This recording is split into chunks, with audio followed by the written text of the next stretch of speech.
ते तुम्ही उजव्या बाजूला घ्या, डाव्या बाजूला घ्या, तुम्हाला तुमचे ठोके जाणवतात का बघा. सगळ्यांनी चेक करून बघा.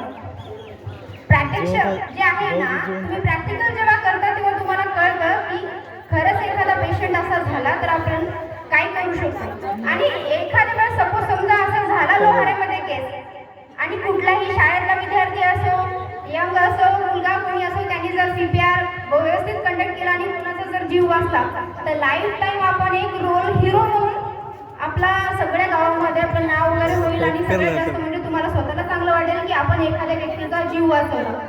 सर्वांना ठोके जाणवत आहेत का? येत आहेत काय? 3 बोटांनी तुम्ही करून बघा, डाव्या साईडला उजव्या साईडला थोडं प्रेस करून बघा, तुमचे ठोके तुम्हाला जाणवतील. मग आता एखादा व्यक्ती चक्कर येऊन पडला तर पहिल्यांदा काय करायचं, खांदे जे असतात आपले, कुठेही आपण हात लावला पायाला वगैरे तर तेवढा रिस्पॉन्स येत नाही, कारण की तो व्यक्ती अगोदर चक्कर येऊन पडलेला आहे किंवा अनकॉन्शियस आलाय, बेशुद्ध आहे. तर तुम्ही हाताला पायाला कुठेही हात लावा किंवा जोराने मारा, तेवढाही रिस्पॉन्स येणार नाही. पण हे खांदे जे असतात आपले, तिथे जोरजोराने आपण टॅप टॅप करायचं 3 वेळेस असं. आणि त्यांना काका असो, लेडीज असो, त्यांना म्हणायचं की तुम्ही ठीक आहेत का, माझा आवाज येतो काय तुम्हाला. ते चेक केल्यानंतर तुम्ही पल्सेस चेक करा. आता काय होतं, कधी कधी आपल्याला गडबडीमध्ये पूर्ण नॉलेज नसतं, मग आपण उगाच चेक करणार, लागते कधी कधी लागत नाही. मग आपण काय करायचं, 1 2 3 4 असं 10 पर्यंत काउंट करायचं. तोपर्यंत त्याचे नाडी जे आहे ती लागते का ठोके ते बघायचं. आणि सारखं असं पटपट 1 2 3 4 असं नाही म्हणायचं, 1 2 आपल्याला दम न लागेल असं बोलायचं. त्या 10 काउंट करेपर्यंत जर तुम्हाला नाडीचे ठोके लागले नाही तर काय करायचं, मग आता त्याचे नाडीचे ठोके पण लागत नाही, आपण किती वेळेस आवाज देत आहे काहीच होत नाही आहे त्याला. मग तुम्ही CPR ची पोझिशन घ्यायची. आता CPR ची पोझिशन कशी घेतात, जे आपले हात आहेत ते सरळ ठेवायचे,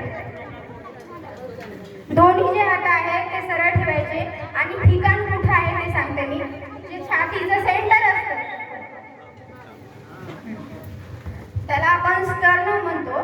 जे छातीचं जो सेंटर असतो तिथे आपण काय करायचं, दोन्ही हात आपले सरळ ठेवायचे. सरळ ठेवून एकामध्ये एक लॉक करायचे. मेन म्हणजे काय की हे जर चुकलं तर तुमचा प्रेशर समोरच्या व्यक्तीवर पडणार नाही आणि आपलं हृदय जे असतं ते एका हाडाची जी बरगडी आहे त्याच्या आतमध्ये आहे. मग तिथे जर आपल्याला प्रेशर पाडायचं असलं तर आपल्यामध्ये ताकद असली पाहिजे आणि तितकं प्रेशर आपलं पडलं पाहिजे. त्याची डेप्थ असते 1:5 म्हणजे अर्धा इंच आपला हात वर गेला पाहिजे. मग हा काय होतो, आता यांचा हात बघा स्ट्रेट आहे, सरळ. आता जर हात असा पकडला, तुमचं प्रेशर पडणार आहे का समोरच्या व्यक्तीवर? काय तो उठणार आहे ना, उठू शकत नाही. मेन म्हणजे हृदयापर्यंत तुमचं प्रेशर पोहोचणार नाही. त्याच्यासाठी हात हे सरळ असणं खूप गरजेचं असते. त्याच्यानंतर हात जे आहे ते इंटरलॉक म्हणजे एकामध्ये एक असे पक्के असले पाहिजे. म्हणजे असं हे जर तुम्ही असं ठेवलं, हे जर असं मुठीसारखं केलं तर समोरच्याला तुमचं टोचेल हात वगैरे, तसं जमणार नाही. हे बोट आपले सरळ पाहिजे आणि वरच्या आतमध्ये लॉक असलं पाहिजे. आता हे हात सरळ झाले, आता द्यायचं कसं? सरळ झाल्यानंतर एक तर पहिला आपल्या आजूबाजूला कोणी जरी असेल तर त्याला आवाज द्यायचा की 108 ॲम्ब्युलन्सला कॉल करा. कारण की हे जे आहे ह्याला खूप ताकद लागते. तुम्ही विदिन 5 मिनिट्समध्ये थकून जाणार आणि तुम्ही म्हणू पण शकत नाही की आता मी थकली, आता मी देऊ शकत नाही, कारण समोरच्याचा आपल्याला जीव वाचवायचा आहे, बरोबर का? दुसरी गोष्ट म्हणजे ठिकाण.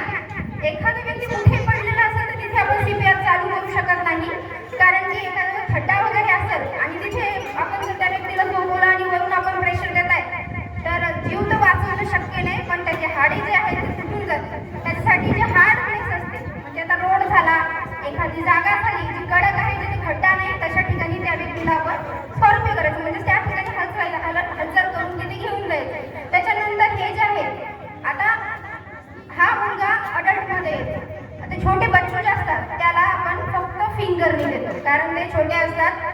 दुसरी गोष्ट म्हणजे त्यांच्या हाडांची वाढ इतकी झालेली नसते, त्याला तुम्हाला प्रेशर लागत नाही, म्हणून तुम्ही फक्त अंगठ्याने देऊ शकता. पण अडल्ट लोक जे असतात त्या लोकांना आपल्याला हातानेच द्यावं लागतं. ते द्यायचं किती? आता 30 प्रेशर द्यायचे असतात. 30 चेस्ट कॉम्प्रेशन, म्हणजे हे जे आहे असं 1 2 3 4 जे आहे ना 30 करायचे असतात. त्याच्यानंतर ऑक्सिजन देण्यासाठी एखादी मशीन वगैरे सोबत नसणार आहे. ऑक्सिजन द्यायची गरज जर आपल्या सोबत असेल तर आपण हॉस्पिटलमध्ये वगैरे असणार ना, मग त्या टाइमला आपण माउथ टू माउथ ऑक्सिजन द्यायचे. समजलं का? हसायसारखी कोणतीच गोष्ट नाही आहे. शाळेतल्या लेकरांनी तर लक्ष देऊन ऐकायला पाहिजे, कारण पुढे चालून तुमचं भवितव्य त्याच्यावरच आहे. शाळेमध्ये तर खूप लवकर चक्कर येऊन पडतात लेकरं, असं मला वाटते. त्याच्यानंतर हे जे 30 आहे, हे 30 आपण किती वेळेस करणार? 5 सायकल करायचे असतात त्याच्यात. तोपर्यंत तुमची ॲम्ब्युलन्स येऊ शकेल, नाही येऊ शकत. जवळ असेल तर येईल, दूर असेल तर वेळ लागेल. त्याच्यासाठी आपल्या आजूबाजूचा जो कोणी व्यक्ती आहे त्याला म्हणायचं की सेम प्रोसिजर आपण त्याला शिकू शकतो किंवा बघून करायला लागतो. एक सायकल जरी केली तर समोरचा व्यक्ती एवढा थकतो की दुसरी सायकल तो करू शकत नाही, कारण तुमचं प्रेशर पूर्ण त्या व्यक्तीवर पडायला पाहिजे. बरं, आता हे सर्व झालं. त्याच्यानंतर तरी पण उठत नाही आहे तोपर्यंत आपल्याला कार्डियाक ॲम्ब्युलन्सचे पण खूप प्रकार असतात. आपल्याकडे साध्या ॲम्ब्युलन्स असतात. दुसरी गोष्ट म्हणजे ज्या डिलिव्हरीसाठी येतात त्या तर अजून साध्या असतात, त्याच्यामध्ये कुठले फंक्शन फॅसिलिटीज वगैरे नसतात.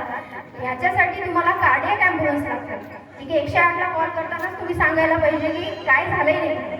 डायरेक्ट आपण 108ला कॉल केला, ॲक्सिडेंट वगैरे सांगितलं तर ती साधी ॲम्ब्युलन्स येते, ही तुमच्या काहीच कामाची नाही, कारण त्यामध्ये ऑक्सिजन सिलेंडर वगैरे असणं खूप गरजेचं आहे. त्याच्यानंतर हे सर्व झालं, समोरचा व्यक्ती उठू शकतो, कारण की तुमचं प्रेशर जर व्यवस्थित केलंय, समोर पोहोचलंय असं समजा, आणि 5 सायकल तुम्ही जर व्यवस्थित केला तर तो व्यक्ती नक्कीच उठेल. जर नाही उठला मग त्या टायमाला आपण कंटिन्युअस करायचं असतं, ते थांबता येत नाही. तुम्ही नियर बाय हॉस्पिटलला जाईपर्यंत हे जे सायकल आहे ते कंटिन्यू करायचे असतात, आणि तिथे गेल्यानंतर तुम्ही मेडिकल ट्रीटमेंट वगैरे चालू करू शकता.